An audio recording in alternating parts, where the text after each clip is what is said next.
नमस्कार, मैं हूं संजय शर्मा। आप देख रहे हैं 4 PM यूपी। योगी आदित्यनाथ का भविष्य क्या होगा?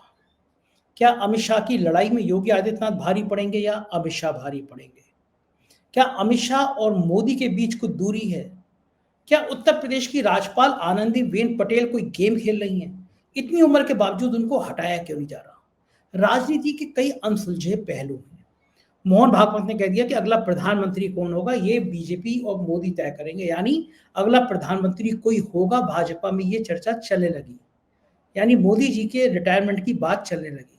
कहानी क्या है पूरे खेल की? दैनिक भास्कर के राजनीतिक संपादक केपी मलिक से बातचीत करेंगे, इस गुत्थी को सुलझाएंगे। आपसे रिक्वेस्ट है 4 PM यूपी को सब्सक्राइब करिए, ज्वाइन करिए। चलते हैं केपी मलिक के पास। 4 PM न्यूज नेटवर्क में बहुत बहुत स्वागत है। केपी मलिक साहब, आपका बहुत बहुत आभार, धन्यवाद। आपने धन्यवाद संजय जी, धन्यवाद। एक पिक्चर आई थी, अल्बर्ट पिंटो को गुस्सा क्यों आता है। मैंने वो पिक्चर देखी थी, मुझे बड़ी अच्छी लगी पिक्चर। लेकिन उस पिक्चर का सेकंड पार्ट मैंने देखा कि अमित शाह को गुस्सा क्यों आता है। राहुल गांधी ने चैलेंज किया दिया अमित शाह को, दमदमा गए अमित शाह, संसद में साला कहने लगे। अब वो साला वैसे तो साला होता है, बीवी का भाई अपना साला होता है, लेकिन इस भाषा को, साला वाला शब्द को थोड़ा असंसदीय मानते हैं। अमित शाह जी को ये गुस्सा किस बात पे आया होगा? राहुल गांधी ने क्या वो दुखती नस भारतीय जनता पार्टी की दबा दी है? क्या ये बात सही है कि कन्याकुमारी से कश्मीर तक की जो भारत जोड़ो यात्रा निकली, वो एक मुख्य वजह बन गई प्रधानमंत्री जी को एक अकेला सब पर भारी, अब की बार 400 पार, इस गुब्बारे की हवा निकालने में? पूर्ण बहुमत की सरकार नहीं आ पाई। जो कहते थे कि हम 40 साल 50 साल तक हिलेंगे नहीं, उनको बहुमत नहीं दिया देश ने। और पीछे राहुल गांधी की वो पदयात्रा, राहुल गांधी की वो मेहनत कायम थी। तो क्या बहुत ज्यादा दर्द दिया जो अमित शाह जी इस गुस्से पे, इस नाराजगी पे आ गए? और राहुल गांधी ने कहा है कि, आरोप लगाया है कि अमित शाह जी का व्यवहार सामान्य नहीं था, उन्होंने गलत भाषा का इस्तेमाल किया, उनके हाथ कांप रहे थे। ये पूरी संसद ने देखा है। राहुल गांधी ने कहा कि उन्होंने सदन में अमित शाह जी को चुनौती दी थी कि वो आकर प्रेस कॉन्फ्रेंस में उठाए गए मुद्दों पर चर्चा करें, लेकिन शाह साहब ने इसका जवाब नहीं दिया। क्या लग रहा है, किसको गुस्सा आया? क्या राहुल गांधी ने उकसा दिया और अमित शाह भड़क गए? ये बात सही है? आपको क्या लगता है? संजय जी, मुझे ये लगता है कि ये जो चर्चा कल सदन में हुई है, ये गुस्सा राहुल गांधी पे नहीं आया। राहुल गांधी तो सामने है, फ्रंट पे है। राहुल गांधी ने तो अमित शाह के मजे लिए हैं, क्योंकि जिस चीज को हम और आप जानते हैं उसको राहुल गांधी भी भली भांति जानते हैं। मैं लगातार आपको पिछले कई दिनों से कह रहा हूं कि नंबर 1 और नंबर 2 में भयंकर वार चल रहा है। और इसमें आप थोड़ी कड़ी जोड़ने की कोशिश कीजिए कि आप देखते थे, अगर इस सदन में देखें आपको याद होगा 2 दिन पहले राहुल गांधी ने और प्रियंका ने मोदी जी को भी धोया था, और मोदी जी को बचाने में अमित शाह हो चाहे उनके तमाम सांसद हो, वो उस तरह से मुखर नहीं दिखे जो पहले दिखते थे। इसका क्या कारण है? दूसरा, अगर आप देखें कि जिस प्रकार से अमित शाह ने लोकसभा में राहुल गांधी के साथ व्यवहार किया और असंसदीय भाषा का प्रयोग किया, और उन्होंने साडोट ला कहा, और बाद में जब आपत्ति जताई गई विपक्ष की ओर से, तो उन्होंने कहा स्पीकर साहब को कि अगर मैंने गलत कुछ बोल दिया हो, अगर बता रहे हैं, अगर मैंने कुछ गलत बोल दिया हो तो उसको रिकॉर्ड से हटा दें।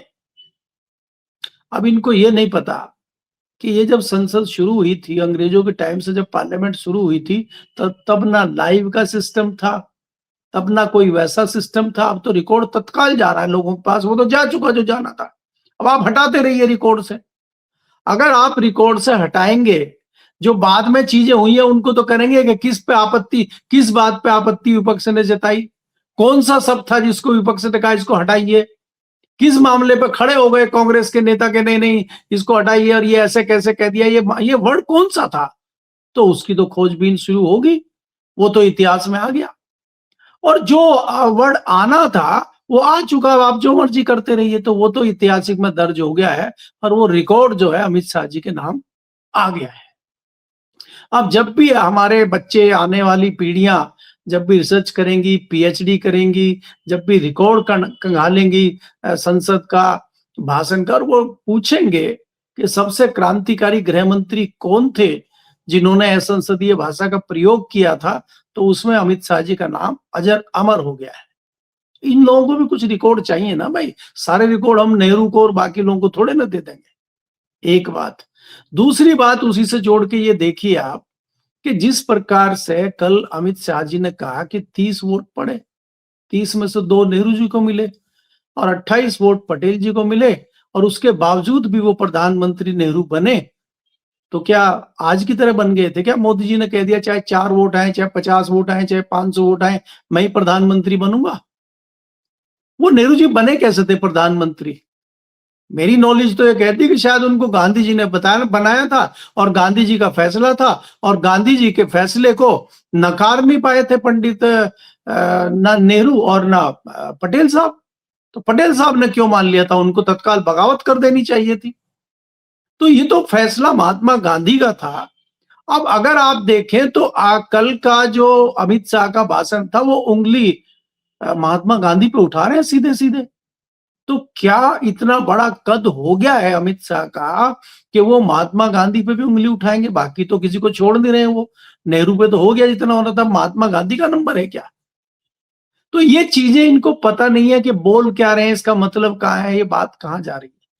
मैंने आपको 2 दिन पहले भी डिबेट में कहा था कि ये एक हड़बड़ाहट है, ये एक घबराहट है, और उस घबराहट और उस हड़बड़ाहट का नतीजा है कि इस प्रकार का व्यवहार प्रधानमंत्री जी सदन में कर रहे हैं, और इस प्रकार का व्यवहार अमित शाह जी सदन में कर रहे हैं, क्योंकि अंदर भयंकर वॉर चल रहा है। मोदी जी अमित शाह के बचाव में क्यों नहीं आए? मोदी जी कहां चले गए? मोदी जी ने 4-4.5 घंटे के बाद ट्वीट किया, वो भी अंग्रेजी में, कि एक्सीलेंट भाषण था अमित शाह जी का।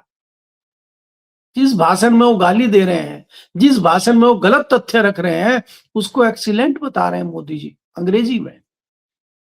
तो ये कौन लोग हैं जो मोदी जी का ट्विटर चला रहे हैं?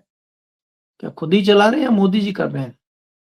यहाँ पे सबसे सबसे अनोखी बात यह है संजय जी, कि यहाँ पे जो मुझे सबसे फंसे हुए व्यक्ति लग रहे हैं या सबसे दयनीय स्थिति में है, वो है हमारे स्पीकर बिरला साहब। बाहर तो उनको बचाने की कवायद करनी पड़ी अमित शाह जी को सदन में, और जैसे ही वो चैम्बर में गए तो वहां दूसरा आ गया संदेशा कि इनको बचाना नहीं है, इनको थोड़ा पेलना है।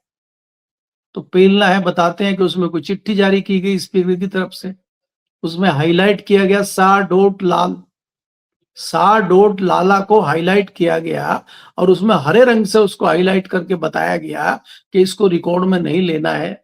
तो आप और जग जाहिर कर रहे हैं उस बात को, जिसका ध्यान नहीं भी जा रहा उसको भी बता दे रहे हैं आप। तो वो चिट्ठी फैल गई है, सोशल मीडिया पर धड़ाधड़ चल रही है। तो ये चल क्या रहा है अंदर? तो जब ये चल रहा है तो इसकी आवाज चेन्नई से आई है। चेन्नई से आकाशवाणी हुई है आरएसएस के प्रोग्राम में कि मोदी जी का उत्तराधिकारी कौन होगा। ये चर्चाएं शुरू हो गई हैं। एकाएक कहां से आ गया ये मोदी जी के उत्तराधिकारी पर चर्चाएं क्यों होने लगी हैं? ये अमित शाह जी क्या कर रहे हैं? तो ये सारी कड़ियां वो हैं कि जो प्रधानमंत्री कार्यालय में हुआ है, जो प्रधानमंत्री कार्यालय में लोग हैं, जो चेन्नई से आवाजें आ रही हैं, ये सारी कड़ियों को जब हम देखते हैं तो हमें पता लग जाता है कि दोनों के बीच एक वॉर शुरू हो गया है। और इस वॉर का पटापेक्ष क्या होगा, ये जो लड़ाई है, इस लड़ाई का ऊंट किस करवट बैठेगा, ये मैंने आपको कहा था कि ये दिसंबर जो है बड़ा खतरनाक है। इस दिसंबर के अंत तक कुछ बड़ी बड़ी चीजें आपको सुनाई देंगी, कुछ धमक और कुछ बड़े बड़े धमाके सुनाई देंगे जो आज तक आपने नहीं सुने हैं। इसमें हमने रामायण का भी जिक्र किया था कि भगवान श्री राम जो काम नहीं कर पाए वो विभीषण जी ने कर दिया था। तो कोई विभीषण तो तैयार नहीं हो रहा है अंदर से, ये भी चर्चा का विषय बनेगा। जी आपने ऐसे ऐसे हल्के मुस्कुरा मुस्कुरा के ऐसे बम फोड़ दिया ना कि पूरी भारतीय जनता पार्टी में इसकी चर्चा होती रहेगी। मोहन भागवत ने भी बड़े रहस्यमय अंदाज में कह दिया कि उनसे पूछा गया तमिलनाडु में कि अगला प्रधानमंत्री कौन बनेगा, बोले भारतीय जनता पार्टी तय करेगी, खुद मोदी जी तय करेंगे अगला प्रधानमंत्री कौन बनेगा। तो जो आप जो कह रहे हैं अगला प्रधानमंत्री कोई बनेगा, ये सीधा सीधा मोदी जी के रिटायरमेंट की घोषणा है, क्योंकि मोदी जी ने तो कहा नहीं कि मैं भी रिटायर हो रहा हूँ।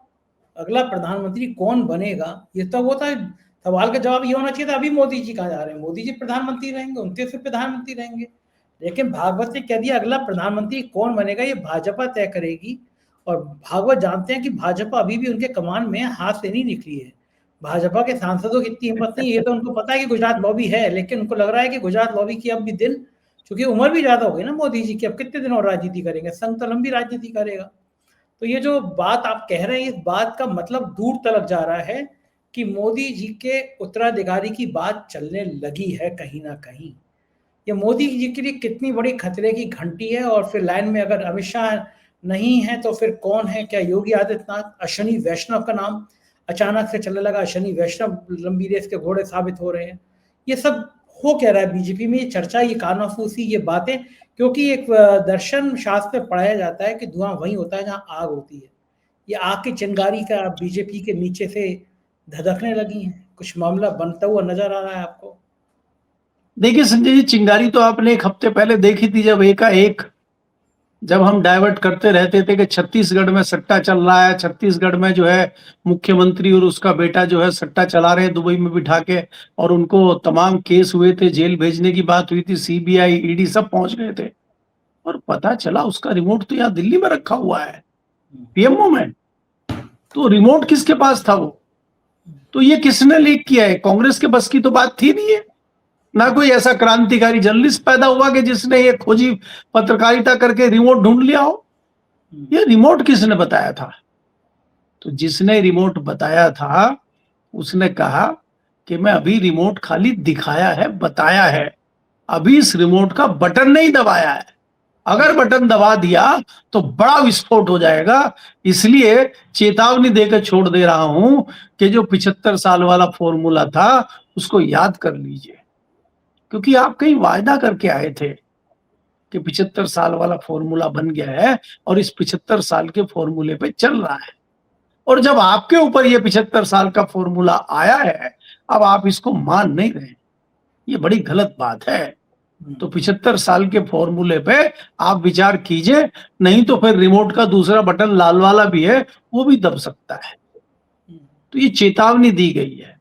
और ये आपने बहुत अच्छा वर्ड यूज किया है कि अगर चिंगारी है, अगर धुआं है, तो आग कहीं ना कहीं लगी हुई है, और छोटी मोटी आग नहीं लगी हुई है, वो ऐसी आग लगी हुई है अगर आपने जल्दी उसको काबू नहीं किया तो वो धधक जाएगी, और आग अगर धधक गई तो फिर कौन कौन उसकी जद में आएंगे ये कंट्रोल नहीं हो पाएगा। फिर कहीं ऐसा ना हो कि इसमें अभी तो लड़ाई छोटी है फिर बड़ी बन जाए। अभी तो नंबर 1 नंबर 2 की बात है, कहीं ऐसा ना हो नंबर 1 और नंबर 2 दोनों उड़ जाए और तीसरा नंबर कोई ऐसा आए कि पता चला जिसको तो कहीं दूर दूर तक नाम था ही नहीं, लड्डू उसके हाथ लग गया। क्योंकि जब इस तरह की चीजें होती हैं, मुझे तो वो जमाना याद आ जाता है कि जब सरकार बन रही थी और सरकार में लड़ाइयां शुरू हो गई, कोई कहता था मुलायम सिंह यादव बनेंगे प्रधानमंत्री देश के, कोई कहता था नहीं नहीं लालू यादव बनेंगे, कोई कह रहा था कोई बनेगा। तो बाद में ये हुआ कि लालू यादव के कान में किसी ने कह दिया कि अगर मुलायम सिंह यादव बन गए तो यादवों का तो नंबर हमेशा हमेशा के लिए कट जाएगा, तो इसलिए यादव नहीं बनना चाहिए, बाकी कोई बन जाए। तो जब ये कहा लालू यादव ने कि गधा घोड़ा कोई बन जाए, मुलायम सिंह यादव नहीं बनेंगे, तो क्योंकि गधा घोड़ा कोई बन जाए, तो देवगौड़ा जी ने सोचा हमारा नाम कह रहे हैं घोड़ा, तो हम तो देवगौड़ा है, तो नमस्कार धन्यवाद धन्यवाद धन्यवाद कह के उन्होंने खड़े हो गए और कहा सबने तो बहुत बढ़िया हो गया, तो ठीक है देवगौड़ा जी प्रधानमंत्री बनेंगे। तो उनकी लॉटरी खुल गई संजय जी। तो यहाँ ऐसा तो नहीं है कि पहले दूसरे की लड़ाई के चक्कर में किसी तीसरे की लॉटरी खुल जाए और वो पता चले कहीं से जो है 2000 किलोमीटर की दूरी से पहुंच जाए दिल्ली शपथ लेने के लिए।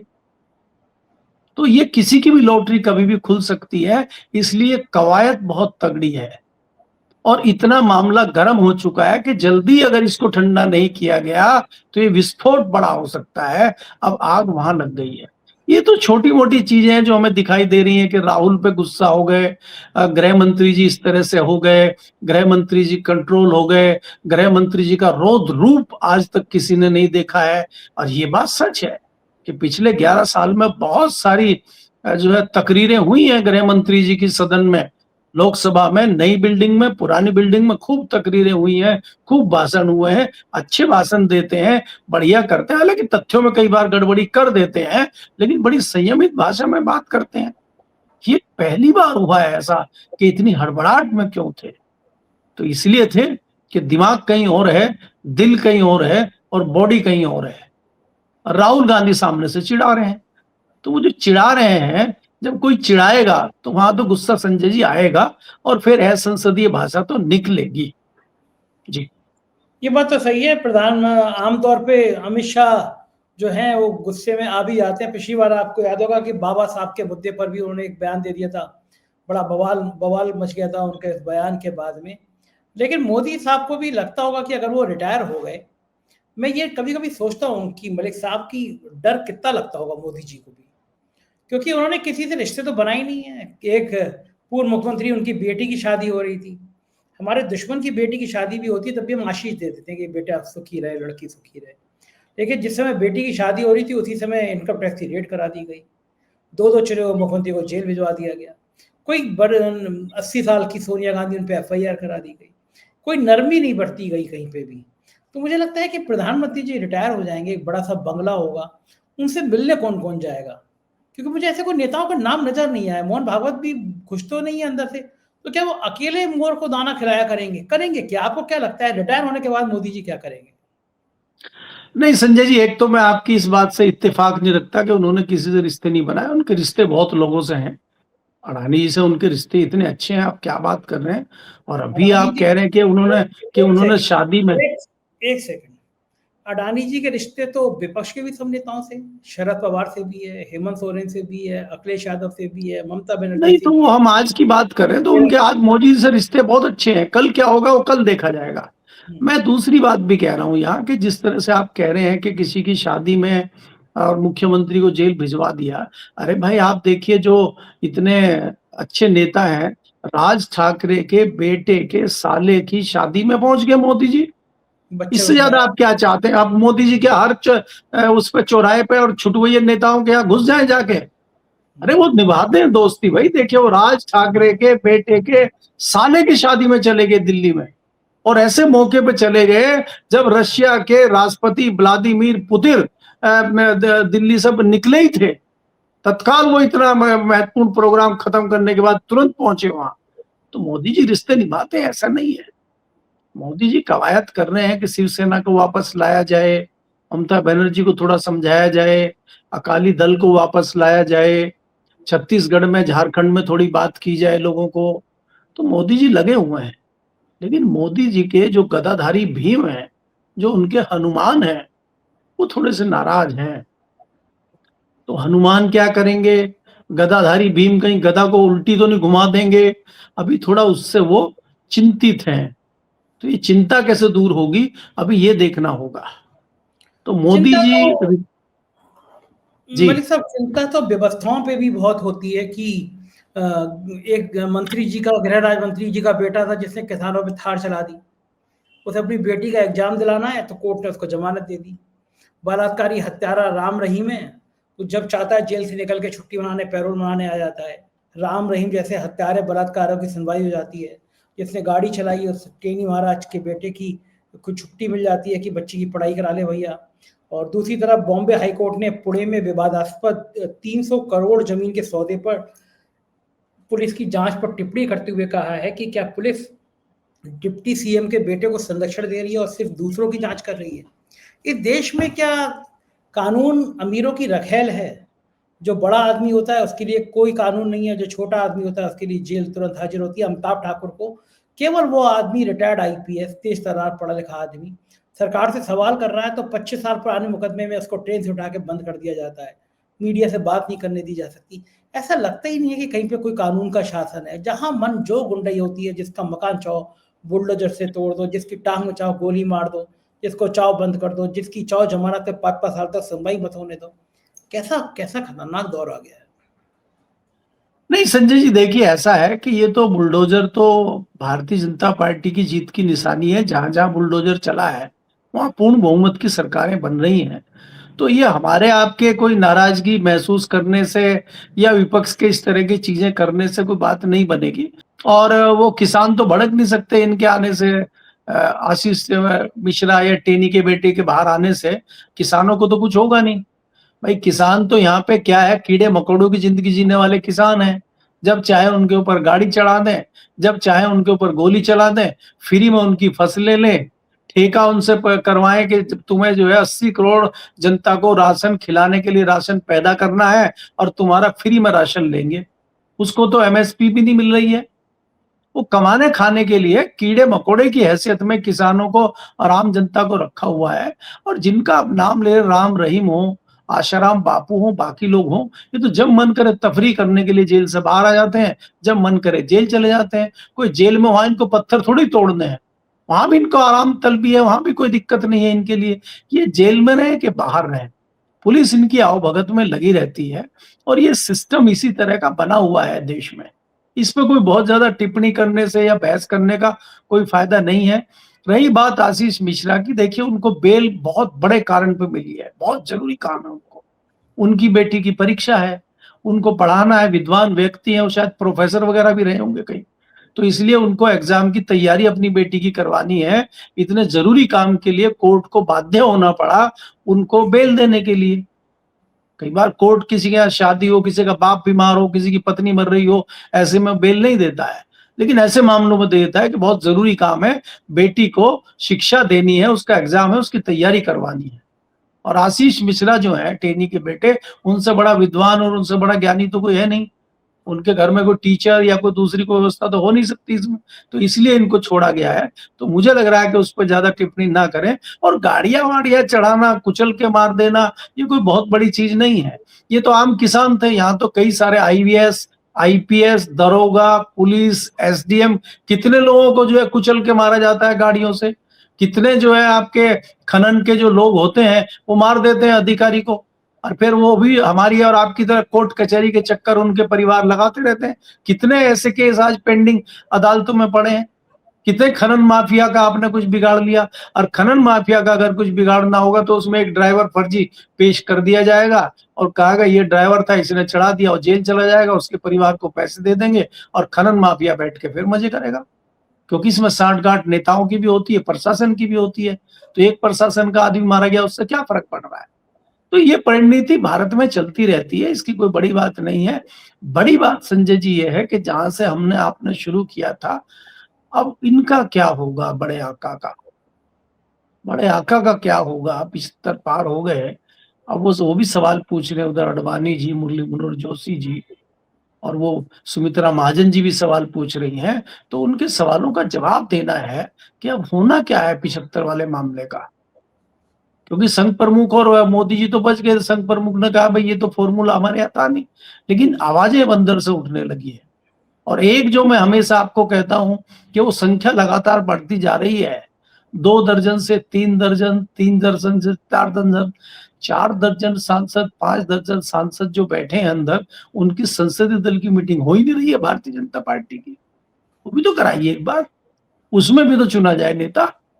तूफान आ जाएगा उसमें। जी जी जी, बिल्कुल ठीक कह रहे हैं आप। बहुत बहुत शुक्रिया मलिक साहब, आपने इतनी बातचीत की, समय दिया, थैंक यू। ये थे केपी मलिक जी। पूरी बातचीत आपने सुनी, कैसी लगी बातचीत बताइएगा जरूर। शुक्रिया, थैंक यू।